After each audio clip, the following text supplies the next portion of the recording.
ಸ್ನೇಹಿತರೆ ನಮಸ್ಕಾರ. ನಾನು ಸುಬ್ರಹ್ಮಣ್ಯ. ಆರ್ಟಿಫಿಷಿಯಲ್ ಇಂಟೆಲಿಜೆನ್ಸ್ ಮತ್ತು ಟ್ಯಾಕ್ಸೇಷನ್ನ ಒಂದು ನೆಕ್ಸಸ್ ಏನಿದೆ ಅಥವಾ ಅದಕ್ಕೊಂದೊಂದು ಸಂಬಂಧ ಎಷ್ಟಿದೆ ಅಥವಾ ಇದೆಯಾ ಅಥವಾ ಅವಿಭಾಜ್ಯ ಸಂಬಂಧವ ಅಂಥೇಳಿ ಒಂದು ಸಣ್ಣ ವಿಶ್ಲೇಷಣೆ. ಟ್ಯಾಕ್ಸ್ ಪ್ರಾಕ್ಟೀಷನರ್ಸಿಗೆ ಆರ್ಟಿಫಿಷಿಯಲ್ ಇಂಟೆಲಿಜೆನ್ಸ್ ತುಂಬ ಬೆನಿಫಿಟ್ ಆಗುತ್ತೆ. ಏನಕ್ಕೆ ಉಪಯೋಗ ಆಗುತ್ತೆ?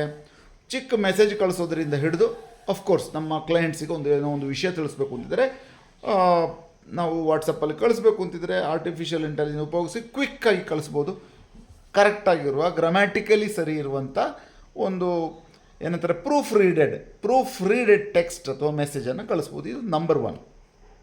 ಇನ್ನು ನಮ್ಮ ಪ್ರಾಕ್ಟೀಸ್ ವಿಷಯ ಬಂದಾಗ ಬೇಸಿಕ್ ಅಕೌಂಟಿಂಗಿಂದ ಹಿಡಿದು ಲಿಟಿಗೇಷನ್ವರೆಗೂ ಇದು ಉಪಯೋಗ ಆಗುತ್ತೆ. ಹೇಗೆ? ನಾವು ಈಗಾಗಲೇ ಟ್ಯಾಲಿ, ವಿನ್ಮ್ಯಾನು, ಎಕ್ಸೆಲು ಅಥವಾ ಇನ್ಯಾವುದಾವುದೋ ಸಾಫ್ಟ್ವೇರ್ಗಳು ವ್ಯಾಪಾರ ಯಾವುದಾದ್ರು ಉಪಯೋಗಿಸ್ಕೊಳ್ತಾ ಇದ್ದೀವಿ. ಹಾಗಾಗಿ AI ಮತ್ತು ಅಲ್ಲಿ ಎಕ್ಸ್ಟ್ರಾ ಹೆಂಗೆ ಕೆಲಸ ಮಾಡುತ್ತೆ? ಒಂದು ಸಣ್ಣ ಎಕ್ಸಾಂಪಲ್ ಮುಖಾಂತರ ನಾನು ನಿಮಗೆ ಹೇಳ್ತೀನಿ. ಈಗ AI ಎಕ್ಸೆಲಲ್ಲಿ ಉದಾಹರಣೆಗೆ ನೀವು ಎಲ್ಲ ಕ್ಲೈಂಟ್ಸ್ ಹತ್ರ ಇನ್ವಾಯ್ಸಿಂಗ್ ಸಾಫ್ಟ್ವೇರ್ ಇರೋದಿಲ್ಲ. ಫಾರ್ ಎಕ್ಸಾಂಪಲ್ ವ್ಯಾಪಾರೋ, ಟ್ಯಾಲಿನೋ, ಇನ್ನೊಂದು ಝೋಹೋ ಬುಕ್ಸು ಅಥವಾ ಯಾವುದೇ ಆ್ಯಪ್ಗಳಿರೋದಿಲ್ಲ. ಅವರು ಸ್ಟಾರ್ಟಿಂಗ್ ಶುರು ಮಾಡಿದಾಗ ನನಗೊಂದು ಇನ್ವಾಯ್ಸ್ ಫಾರ್ಮ್ಯಾಟ್ ಕೊಡಿ ಸರ್ ಅಂತ ಹೇಳ್ತಾರೆ. ಅಥವಾ ಅವರು ಇನ್ನು ಅದನ್ನೇ ಯೂಸ್ ಮಾಡ್ಕೊಂಡು ಹೋಗ್ತಾರೆ ಫಾರ್ ದ ಟೈಮ್ ಬಿ. ನಾವು ಹೇಳ್ತೀವಿ ನಾವು ಆನ್ಲೈನಲ್ಲೇ ಕೊಡಿಯಪ್ಪ, ಡಿಜಿಟಲ್ ಫಾರ್ಮಲ್ಲಿ ಕೊಡಿ ಇನ್ವಾಯ್ಸ್, ಇನ್ನೂ ಕೈಯಲ್ಲಿ ಕಾರ್ಬನ್ ಪೇಪರ್ ಇಟ್ಬಿಟ್ಟೆಲ್ಲ ಬರೆದು ಕೊಡ್ಬಿಡಿ, ಅದು ನಮಗೆ ಸರಿ ಹೋಗಲ್ಲ.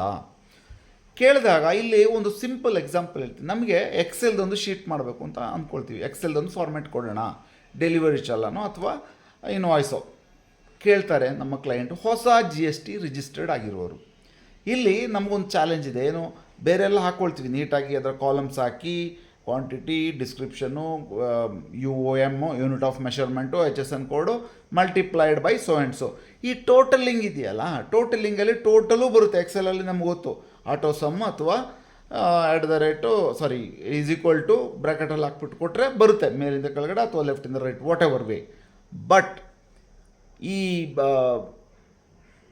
ಇನ್ ವರ್ಡ್ಸ್ ಇದೆಯಲ್ಲ, ಇನ್ ವರ್ಡ್ಸ್ ಬರೋದು ನಮಗೆ ಆಟೋಮೆಟಿಕ್ ಗೊತ್ತಿಲ್ಲ. ನಾವು ಎಷ್ಟೋ ಜನಕ್ಕೆ ಗೊತ್ತಿರ್ಬೋದು, ಇಲ್ಲ ಅಂತ ನಾನು ಹೇಳಲ್ಲ. ಅದರಲ್ಲಿ ಏನಂತಾರೆ ಮ್ಯಾಕ್ರೋಸ್, ಎಕ್ಸೆಲ್ ಮ್ಯಾಕ್ರೋಸ್ ಎಲ್ಲ ಸೆಟ್ ಮಾಡಬೇಕಾಗತ್ತೆ. ನಮಗದು ಗೊತ್ತಿಲ್ಲ ಅಂತ ಅಂದ್ಕೊಳ್ಳೋಣ. ಉದಾಹರಣೆಗೆ ಅದೇ ಎಕ್ಸೆಲ್ಲೇ ಯೂಸ್ ಮಾಡೋದು, AI ಎಕ್ಸೆಲ್ ಸೆಪ್ರೇಟಾಗಿ ಏನಿಲ್ಲ, ಇರ್ಬೋದೇನೋ ಗೊತ್ತಿಲ್ಲ ನನಗೆ, ಸದ್ಯಕ್ಕೆ ಅದ್ರ ಬಗ್ಗೆ ಮಾತಾಡೋದು ಬೇಡ.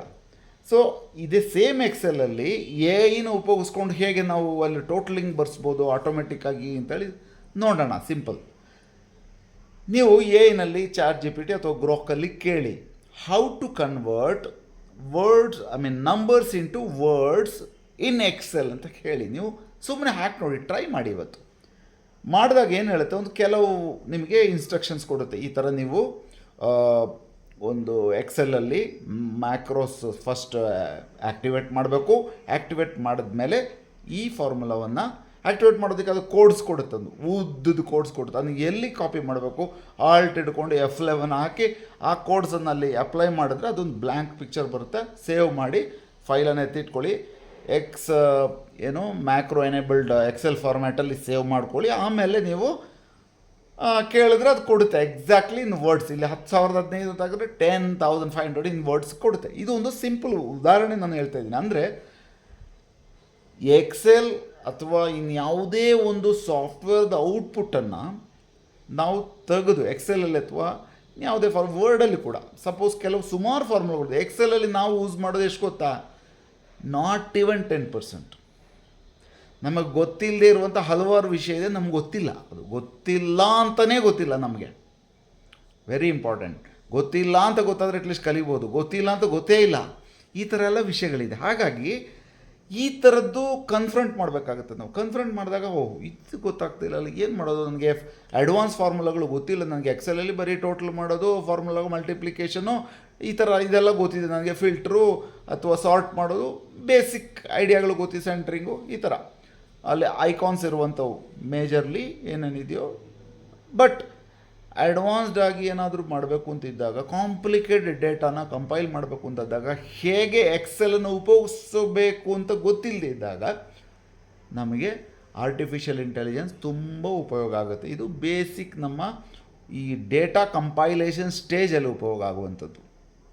ನೆಕ್ಸ್ಟ್ ಲೆವೆಲ್ ಈ ಲಿಟಿಗೇಷನ್ಸು ನೋಟಿಸಸ್ಸು ಬಂದಾಗ, ಲಿಟಿಗೇಷನ್ ನೋಟಿಸಸ್ ಬಂದಾಗ ಏನಾಗುತ್ತೆ, ಫಾರ್ ಎಕ್ಸಾಂಪಲ್ ಈಗ ನೀವು ಒಂದು PDF ಫೈಲ್ ಓಪನ್ ಮಾಡಿದ್ರೆ ಸುಮ್ಮನೆ ಹಾಗೆ ಅದನ್ನ ಕಾಪಿ ಮಾಡಿಬಿಟ್ಟು ಯಾವುದೋ ಒಂದು AI ಅಪ್ಲಿಕೇಶನ್ಗೆ ಹಾಕಿ ವ್ಯಾಲಿಡೇಟ್ ಇಟ್ ಅಂತನ ಏನೋ ಒಂದು ಕೊಟ್ಟು ನಿಮಗೆ ಅದರಲ್ಲಿ ಔಟ್ಪುಟ್ ಕೊಡುತ್ತೆ. ಅದು ಸರಿ ಇದೆಯಾ ಇಲ್ವಾ ಏನು ಎತ್ತ ಅಂತೇಳಿ, ಅಥವಾ ಅದಕ್ಕೆ ರಿಪ್ಲೈ ಮಾಡುತ್ತಿದ್ರೆ ರಿಪ್ಲೈನೂ ರೆಡಿ ಮಾಡಿ ಕೊಡುತ್ತೆ. ಬಟ್ ಒಂದು ವಿಷಯ ತುಂಬ ಇಂಪಾರ್ಟೆಂಟ್, ಅದು ರೆಡಿ ಮಾಡಿ ಕೊಟ್ಟರೋ ಎಲ್ಲವನ್ನು ನಾವು ತೊಗೊಳ್ಳೋಂಗಿಲ್ಲ. AI ತಪ್ಪು ಮಾಡುತ್ತೆ ಸ್ನೇಹಿತರೆ. ನಾನು ಒಂದು ಕ್ಯಾಪಿಟಲ್ ಗೇನ್ದು ಕ್ಯಾಲ್ಕುಲೇಟ್ ಮಾಡಿ ನೋಡಿದೆ, ಇಟ್ ಈಸ್ ಗಿವನ್ ರಾಂಗ್. ನಾನು ಆಮೇಲೆ ಹೇಳಿದೆ you are doing something wrong. ಇಲ್ಲಿ ಯಾಕೆಂದ್ರೆ ನೀವು ಮಾತಾಡುವಾಗ ಕೆಲವೊಮ್ಮೆ ನಾನು ಹೇಳಿದ್ದು ನಿಮ್ಗೆ ಇಷ್ಟ ಆಗಲ್ಲ, ನಿಮ್ಗೆ ಬೇಜಾರಾಗುತ್ತೆ ನಾನು ಹೇಳಿದಾಗ, ಒಂದು ಸರಿ ಇಲ್ಲ ರೀ ಅಂತ ಹೇಳಿದಾಗ, ಅಥವಾ ನೀವು ನನಗೆ ಹೇಳಿದ್ರೆ ನನಗೂ ಬೇಜಾರಾಗ. ಬಟ್ AIಗೆ ಏನು ಬೇಜಾರಾಗಲ್ಲ. Whatever you said is wrong ಅಂತ ಹೇಳಿ ಅದಕ್ಕೆ. ಅಂದರೆ ನೀವು ಆ್ಯಕ್ಚುಯಲ್ ಇಂಟೆಲಿಜೆನ್ಸ್ ಕೂಡ ಉಪಯೋಗಿಸ್ಬೇಕು. AI ಅಥವಾ ಅಕ್ಯುಮುಲೇಟೆಡ್ ಇಂಟೆಲಿಜೆನ್ಸ್ ಇಲ್ಲಿದೆಯಲ್ಲ, ಇದನ್ನು ಉಪಯೋಗಿಸ್ಕೊಂಡು AIನ ಜೊತೆಯಾಗಿ ಹೋಗಬೇಕು ಸ್ನೇಹಿತರೆ. AI ಎರಾದಲ್ಲಿ ಆನ್ಸರ್ ಹೇಳೋದಕ್ಕೆ ಜಾಸ್ತಿ ಮಹತ್ವ ಇಲ್ಲ. ಆನ್ಸರ್ ಅದೇ ಹೇಳುತ್ತೆ, ನೀವು ಆನ್ಸರ್ ಹೇಳ್ಬೇಕಾದ ಕೆಲಸ ಇಲ್ಲ. ಕ್ವಶನ್ ಕೇಳೋ ಸ್ಮಾರ್ಟ್ನೆಸ್ ಬೇಕಾಗಿರೋದಿಲ್ಲ, ಆನ್ಸರ್ ಹೇಳೋ ಸ್ಮಾರ್ಟ್ನೆಸ್ ಅಲ್ಲ. AI ಎರಾದಲ್ಲಿ ಸಾಮಾನ್ಯವಾಗಿ ನಾವು AI ಬರೋದಕ್ಕಿಂತ ಮುಂಚೆ ಏನಿತ್ತು ಅಂತಂದರೆ ಆನ್ಸರ್ ಹೇಳೋದಕ್ಕೆ ಕಲಿಬೇಕಿತ್ತು ಅಂತ. ಇವಾಗ ಕ್ವಶನ್ ಕೇಳೋದಕ್ಕೆ ಕಲಿಬೇಕು ನಾವು. That is called prompt questioning ಏನಿದೆಯಲ್ಲ, ಇದನ್ನು ನಾವು ಕಲಿಬೇಕಾಗಿದ್ದು. ಅದು ಎಷ್ಟು ಕೇಳುತ್ತೆ, ಹೇಗೆ ಕೇಳ್ತೀರೋ ಅದಕ್ಕೆ ತಕ್ಕನಂಗೆ ಉತ್ತರ ಕೊಡುತ್ತೆ. ಅದು ತಪ್ಪು ಕೊಟ್ಟಂದ್ರೆ ನೀವು ತಪ್ಪು ಅಂತ ಹೇಳುವಷ್ಟು ನಿಮ್ಮಲ್ಲಿ ಕ್ಷಮತೆ ಇರಬೇಕು. ನಿಮ್ಮ ಆ್ಯಕ್ಚುಯಲ್ ಇಂಟೆಲಿಜೆನ್ಸ್ AI ಇರಬೇಕು. ಇಲ್ಲಿದ್ದು AI ಇರಬೇಕು, ಸಿಸ್ಟಮ್ AI ಅಲ್ಲ. ಸೊ ಇಲ್ಲಿ ನಾನು ಬೇಸಿಕಲಿ ಏನು ಹೇಳ್ತಾ ಇದ್ದೀನಿ ಅಂತಂದರೆ, AIನ ತುಂಬ ತುಚ್ಛವಾಗಿ ನೋಡೋದು ಬೇಡ. AIದು ರಿಪ್ಲೈನಾ ಅಂತೇಳಿ ನಗಬೇಡಿ ಯಾರಾದರೂ ಹೇಳಿದ್ದಾರೆ. AI ಏನು ಮಾಡುತ್ತೆ, ಬೇರೆ ಬೇರೆ ನಿಮ್ಮಂಥ ಜ್ಞಾನಿಗಳು ಕೊಟ್ಟಿರುವಂಥ ಬೇರೆ ಬೇರೆ ಜಾಗಗಳಲ್ಲಿ ಬರೆದಿರುವಂಥ ವಿಷಯಗಳನ್ನ ಅಕ್ಯುಮುಲೇಟ್ ಮಾಡಿ ಫಿಲ್ಟ್ರ್ ಮಾಡಿ ನಿಮಗದು ಜರಡಿ ಹಿಡಿದು ಕೊಡುತ್ತೆ. ಬಟ್ ಅಕ್ಯುಮುಲೇಟ್ ಮಾಡುವಾಗ ಎಲ್ಲೆಲ್ಲಿಂದ ಅಕ್ಯುಮುಲೇಟ್ ಮಾಡಬೇಕು ಅಂತ ಹೇಳೋದಕ್ಕೆ ಗೊತ್ತಾಗೋದಿಲ್ಲ. ಆವಾಗ ನೀವು ಹೇಳಬೇಕಾಗುತ್ತೆ, ನಿಮ್ಮ ಕ್ವಶನ್ ಹೇಳಬೇಕಾಗುತ್ತೆ. ಎಲ್ಲಿಂದ ಅಕ್ಯುಮುಲೇಟ್ ನೀವು ಹೇಳೋಕ್ಕಾಗಲ್ಲ, ಬಟ್ ನಿಮ್ಮ ಕ್ವಶನ್ ಅದನ್ನು ಅಕ್ಯುಮುಲೇಟ್ ಮಾಡಿಸುತ್ತೆ. ನಾನು ಆರ್ಟಿಫಿಷಿಯಲ್ ಇಂಟೆಲಿಜೆನ್ಸ್ ಅಂದ ಕೂಡಲೇ ಒಂಥರ ಕೃತಕ ಅಂತ ಆ ಥರ ಎಲ್ಲ ಭಾಳ ಕೃತಕವಾಗಿ ಮಾತಾಡ್ತಾನೆ, ನಾವು ತುಚ್ಛವಾಗಿ. No, it is accumulated, basically an accumulated intelligence.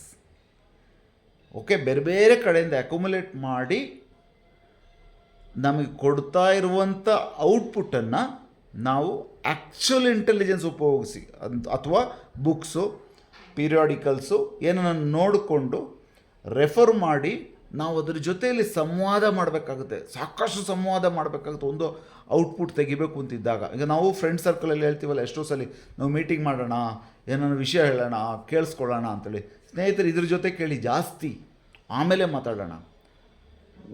ಮುಂಚೆನೇ ನಾವು ಕೇಳಬೇಕಾದ ಅಗತ್ಯ ಇಲ್ಲ. ವಾಟ್ಸಪ್ಪಲ್ಲಿ ನಾವು ಸಾಕಷ್ಟು ಕೇಳ್ತೀವಿ, ಹೌ ಟು ಡೂ ದಿಸ್. ಅದನ್ನು ಸೇಮ್ ತೆಗೆದುಬಿಟ್ಟು ಒಂದು ಸಲ ಹಾಕಿ ನೋಡಿ.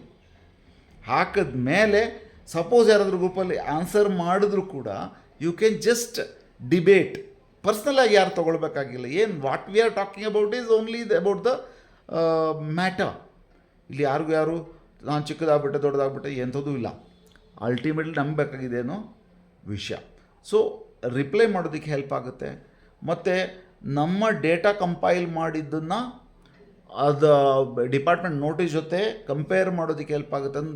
ಸೂಕ್ಷ್ಮವಾಗಿ ಓದ್ಕೋಬೇಕಾಗುತ್ತೆ. ಹೇಳ್ತಾರಲ್ಲ, ಕರೆಕ್ಟಾಗಿ ಓದ್ಕೊಪ್ಪ ಅಂತ. ಕರೆಕ್ಟಾಗಿ ಓದಬೇಕು. AI ಕೊಟ್ಟಿದ್ದನ್ನು ಕೂಡ ಓದಬೇಕಾಗುತ್ತೆ. ಎಷ್ಟೋ ಸಲ ಪ್ರಿಸಿಡೆಂಟ್ಸ್ ಏನಿದೆಯಲ್ಲ, ಇವಾಗ ಸಿವಿಲ್ ಕನ್ಸ್ಟ್ರಕ್ಷನ್ದು ಇನ್ಪುಟ್ ತೊಗೊಳ್ಬಾರ್ದು ಅಂತ ಒಂದು ಸಲ ಇತ್ತು, ಆಮೇಲೆ ತೊಗೊಳ್ಬೋದು ಅಂತ ಒಂದು ಸಲ ಆಯಿತು, ಆಮೇಲೆ ತೊಗೊಳ್ಬಾರ್ದು ಅಂತ ಮತ್ತೊಂದು ಸಲ ಆಯಿತು. ಈಗ ತೊಗೊಳ್ಬೋದು ಅಂತ ಹೇಳಿರುವಂಥ ಒಂದು ಪ್ರೆಸಿಡೆಂಟನ್ನು ನಾವು ನಮ್ಮ ರಿಪ್ಲೈಲಿ ಯೂಸ್ ಮಾಡಿದೀವಿ ಅಂತ ಅಂದ್ಕೊಳ್ಳೋಣ. ಇನ್ಪುಟ್ ಟ್ಯಾಕ್ಸು ಸಿವಿಲ್ ಕನ್ಸ್ಟ್ರಕ್ಷನ್ದು ಅಥವಾ ಕಮರ್ಷಿಯಲ್ ಇದು ಪ್ರಾಪರ್ಟಿದು ಆ ಪ್ರೆಸಿಡೆನ್ಸಲ್ಲಿ ಬಂದುಬಿಟ್ರೆ, ಉದಾಹರಣೆ ಆ ಕೇಸ್ ಲೋ ಏನಾದರೂ ನಾವು ಹೇಳಿದ್ರೆ ಏನಾಗುತ್ತೆ, ಅದು ಆಲ್ರೆಡಿ ಉಲ್ಟಾ ಆಗಿದೆ.